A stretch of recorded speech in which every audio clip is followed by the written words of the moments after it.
Let's get some more views from our seasoned observers. You don't mind me calling you that, Alex, do you? No, I don't.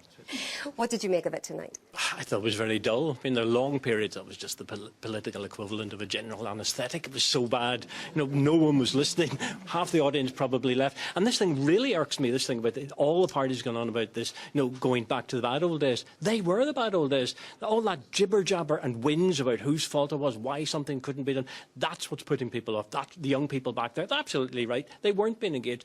Nobody else was being engaged either. And the exercise was to get people to vote on Thursday. It failed. And the other thing, just a very quick point, this thing about taking politics out of the health service, I would take politics out of education, justice and just about every other department as well, because they are singularly incapable of doing anything about it. Yeah, I mean, Felicity, where would that leave us? Probably a direct rule again, I think. Judge what Alex is putting forward there.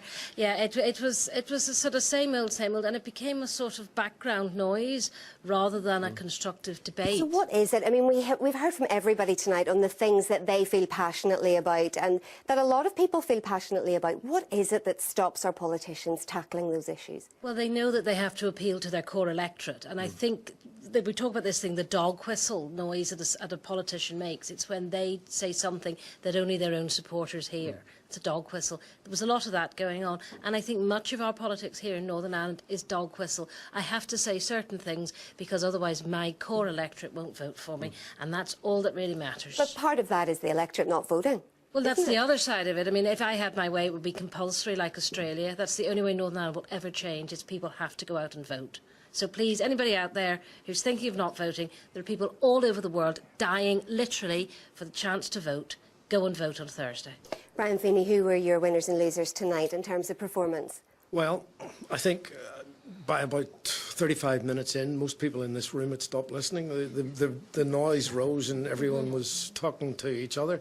But I think the dominant figure tonight was Martin McGuinness, because Martin McGuinness actually made Arlene Foster smile when he said how much he enjoyed working with her. And he was constantly looking to the future, and he was being sniped at by Colm Eastwood and a couple of others. But he was the one who was acting the statesman, and he was being avuncular, he was at his most charming, and he was the one who constantly looked to the future. I mean, people started asking him about the past and so on, but McGuinness was the one who was acting the statesman. Very little time left. Who was your winner?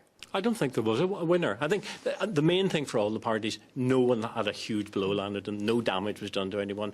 It's dull, as Sam McBride said, it was a dull campaign, this was a dull end to it, and unlike Felicity, I think an awful lot of people will have switched off, and the decision they will have made is not to vote. OK, hopefully they haven't switched off this programme yet, but that's everything from us for tonight. But